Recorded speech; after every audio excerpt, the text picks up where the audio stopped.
شخص نے کسی بزرگ سے سوال کیا کہ حضور والا مجھے کوئی نصیحت فرما دے۔ آپ ارشاد فرمانے لگے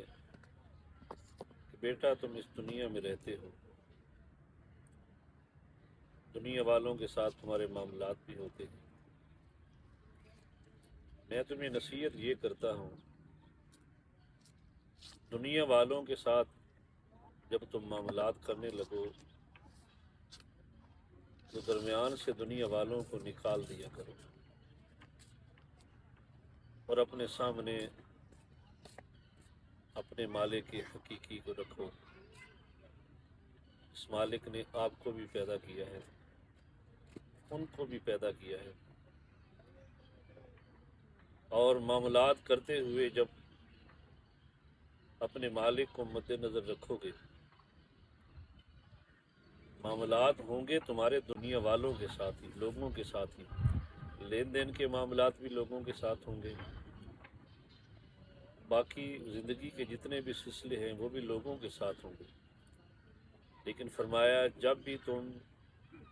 ان معاملات کو کرنا چاہو تو سامنے لوگوں کو نہیں رکھنا، اپنے مالک حقیقی کو رکھنا ہے، اور اللہ رب ذوالجلال کی پاک ذات کو سامنے رکھ کر ان لوگوں کے ساتھ اپنے تعلقات بھی قائم رکھنے ہیں، اپنے معاملات بھی سر انجام دینے ہیں۔ لوگوں کو سامنے رکھو گے تم جھوٹ بھی بولو گے، ملاوٹ بھی کرو گے،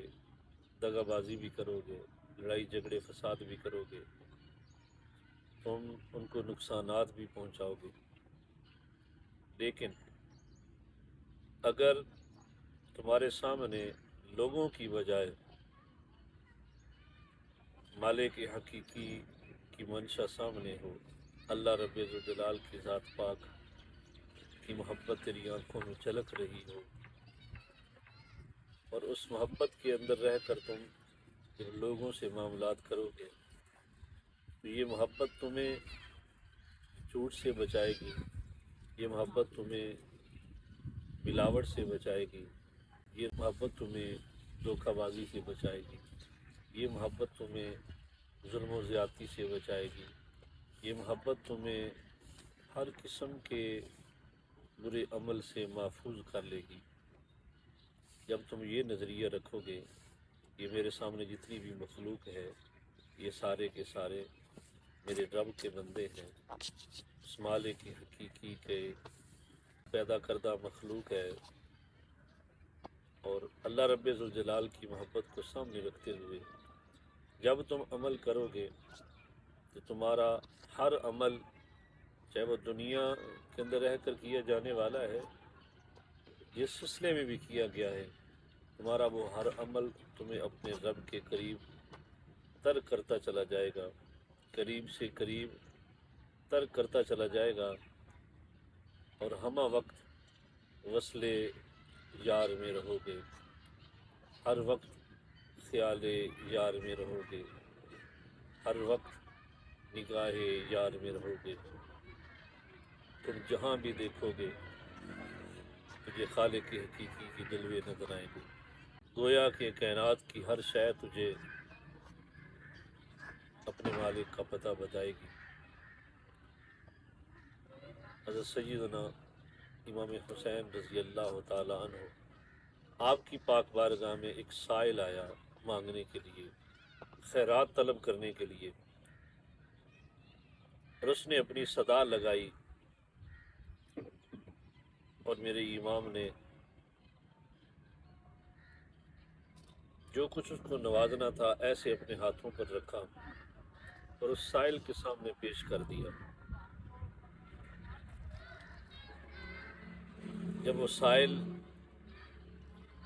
جو کچھ اس کو ملا لے کر چلا گیا، ایک غلام نے پوچھا کہ حضور وہ تو فقیر تھا، وہ تو سائل تھا، مانگنے والا تھا، اور آپ نے اتنے ادب کے ساتھ دونوں ہاتھوں میں رکھ کر اس خیرات کو کیوں دیا ہے؟ اس وقت آپ نے بڑا مقدس جملہ ارشاد فرمایا، آپ فرمانے لگے کہ میں نہیں چاہتا کہ میرے ہاتھ اللہ رب الجلال کے ہاتھ سے پہنچے ہوتے ہیں، کیونکہ آپ اس عرفان کے مالک ہیں، وارث ہیں۔ ساری شناسائی آپ کے دربار سے کائنات میں تقسیم ہوتی ہے۔ اس واسطے فرشتوں نے کہا تھا کہ یا اللہ، ان لوگوں کو کیوں پیدا کرنے لگا ہے؟ یہ تو دنگا فساد کریں گے، قرآن پاک میں پہلے پارے کے اندر موجود ہے، یہ تو دنگا فساد کریں گے، لڑائی جھگڑا کریں گے، قتل و غارت کا بازار گرم کریں گے۔ میرے مالک نے ارشاد فرمایا انی اعلم ما لا تعلمون، جو کچھ میں جانتا ہوں وہ تم نہیں جانتے۔ یہ وہ نور تھا جو اللہ نے حضرت انسان کے قلب میں داخل فرمایا ہے، یہ وہ شناسائی تھی جو اللہ نے صرف اور صرف حضرت انسان کو بخشی ہے۔ یہ مقام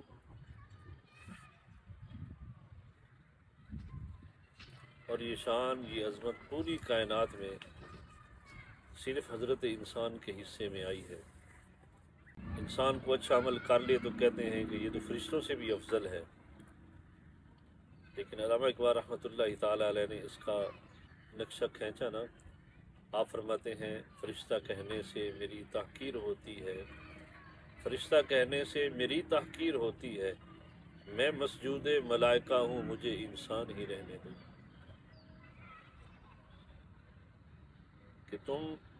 فرشتہ سمجھ کر، فرشتہ بنا کر میرے مقام کو بلند نہیں کرتے، بلکہ میرے مقام کو کم کر دیتے ہو، میری عظمت میں کمی کر دیتے ہو، میری شان میں کمی واقع کر دیتے ہو،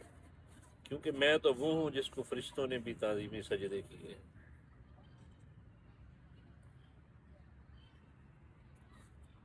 رنگ و بو میں اسی کی مہک ہے، ساری کائنات یہ اسی کے نظارے ہیں، یہ ہر چیز اسی کا پتہ بتا رہی ہے۔ لیکن انسان اس دنیا کی رنگینیوں کو تو دیکھ رہا ہے اور اسی میں مست ہو چکا ہے، ان رنگینیوں میں اپنے دل کو لگا چکا ہے، لیکن جو ان رنگینیوں کو پیدا کرنے والی ذات ہے، ان خوبصورتیوں کو بنانے والی ذات ہے، یہ اللہ نے بنائی تو اس وجہ سے تھی کہ ان کو دیکھ کر میرے بندے میری طرف آئیں گے اور مجھے پہچان لیں گے۔ جنہوں نے پہچانا وہ پہچان ہی گئے، لیکن جو نہ جان سکے اس مالک اور خالق کو چھوڑ کر خلق کی محبت میں اپنے دل کو آباد کر بیٹھے۔ کائنات میں جتنی بھی چیزیں ہیں یہ ساری کی ساری مخلوق ہے، جنت ہو یا دوزخ ہو، عرش بالا ہو، تحت الثری ہو، عرش اولا ہو، جو کچھ بھی ہے یہ اللہ کی بنائی ہوئی مخلوقات ہیں ساری، اللہ نے ان کو پیدا کیا ہے۔ لیکن انسان کو جب پیدا کیا، اس کے پیدا کرنے کا مقصد ایک ہی ہے کہ تیرا مقصود جو ہے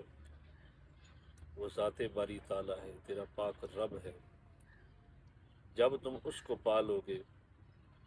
کائنات کی ہر چیز تمہیں مل جائے گی۔ مولانا روم رحمۃ اللہ تعالیٰ علیہ نے اس پر بڑی مقدس حکایت بیان ارشاد فرمائی ہے۔ آپ فرماتے ہیں محمود بادشاہ تھا، ایاز اس کا غلام تھا۔ ایک دن بادشاہ نے حکم دیا اپنے وزراء کو، اور جو خزانوں پر جس کی ڈیوٹی تھی انہیں کہا کہ ہیرے جواہرات موتی جو ہیں وہ باہر انڈیل دو، اور وزراء کو حکم دیا کہ جاؤ تم جو کچھ لوٹنا چاہتے ہو لوٹ لو۔ جب سارے وزراء اپنے کٹورے بھر رہے تھے، مال جمع کر رہے تھے، ہیرے جواہرات اکٹھے کر رہے تھے، ایاز بادشاہ کے پاس کھڑا رہا، اور محمود بادشاہ نے کہا ایاز سارے وزراء مال لوٹ رہے ہیں اور تم میرے پاس کھڑے کیا کر رہے ہو؟ ایاز نے بڑا پیارا جواب دیا کہ بادشاہ سلامت، میں آپ کے خزانوں کا طالب نہیں ہوں، میں تو آپ کی ذات کا طالب ہوں، میں آپ کے خزانوں سے محبت نہیں کرتا، آپ کے خزانوں کی وجہ سے نہیں میں یہاں پر رہتا، میں تو آپ سے محبت کرتا ہوں، میں تو آپ سے عشق کرتا ہوں۔